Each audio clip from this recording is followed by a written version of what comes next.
মালদহে বিডিওর দাদাগিরি। মাঝরাতে হাসপাতালে স্ত্রীকে চিকিৎসা করাতে নিয়ে এসে হাসপাতালের কর্তব্যরত চিকিৎসকের উপর হামলার অভিযোগ। ঘটনাটি ঘটেছে হাবিবপুরের বুলবুল চণ্ডী আর.এন. রায় হাসপাতালে। হাবিবপুরের বিডিওর বিরুদ্ধে হাবিবপুর থানায় লিখিত অভিযোগ দায়ের করেন আক্রান্ত চিকিৎসক।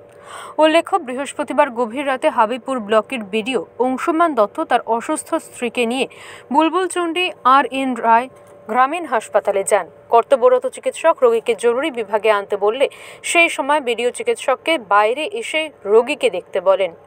চিকিৎসক বলেন, আগে জরুরি বিভাগে রোগীকে দেখা দরকার, তা না হলে চিকিৎসা করা সম্ভব নয়। এই কথা শুনে ওই ডাক্তারবাবুকে বিডিও মারধর করতে আরম্ভ করেন বলেই অভিযোগ। এই ঘটনায় চিকিৎসকের আঙুলে চোট লাগে বলে অভিযোগ। মার খাওয়ার পরেও বিডিওর অসুস্থ স্ত্রীর চিকিৎসা করেন ওই চিকিৎসক। বিডিও স্ত্রী কিছুটা সুস্থ বোধ করলে তিনি বাড়িতে যেতে চান। চিকিৎসক তাকে ছুটি দিয়ে দিলে যাওয়ার সময় তিনি এই ঘটনার জন্য দুঃখ প্রকাশ করেন এবং তার স্বামীকে দুঃখ প্রকাশ করতে বলেন। কিন্তু সেই সময় বিডিও দুঃখ প্রকাশ তো করেনই, উল্টে আবার চিকিৎসককে হুমকি দেন এবং বদলি করে দেবেন বলে শাসানি দেন। এরপরে আক্রান্ত চিকিৎসক BMOH-কে সমস্ত ঘটনা জানিয়ে রাখার পাশাপাশি হাবিবপুর থানায় ওই বিডিওর বিরুদ্ধে লিখিত অভিযোগ দায়ের করেন। আমি কর্মরত অন ডিউটি ছিলাম, মেডিকেল অফিসার।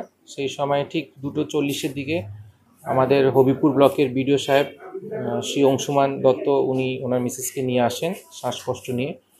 ইমার্জেন্সির জন্য আমাকে কর্মরত নার্সিং স্টাফ ডেকে পাঠায়। আমি সঙ্গে সঙ্গে আসি। আমি টয়লেটে গেছিলাম 2 মিনিটের জন্য এবং আসার পরে আমি ইমার্জেন্সিতে ওখানে ওনাকে বলি যে আপনার মিসেসকে নিয়ে আসুন, আমি ভিতরে এক্সামিন করে ওনাকে তাহলে অক্সিজেনটা ভিতরে লাগাতে হবে। উনি শোনা মাত্রই খুবই ফিউরিয়াস হয়ে যান এবং আমার কলার ধরে আমাকে চর থাপ্পড় কিল মারেন। যখন আমি প্রতিবাদ জানাই এবং ওনাকে বলি যে আপনি এই ধরনের ব্যবহার করলে আমি কিন্তু আর চিকিৎসা করতে পারবো না, আপনি চিকিৎসাটা করে নিন, তখন উনি আবার ক্ষিপ্ত হয়ে যান। ক্ষিপ্ত হয়ে গিয়ে আমাকে আবার মারধর করেন, চর থাপ্পড় মারেন এবং ধাক্কাধাক্কিতে আমার এই আঙুলের নখটা উঠে যায়। মালদা থেকে প্রশান্ত দাসের রিপোর্ট, ওঙ্কার বাংলা।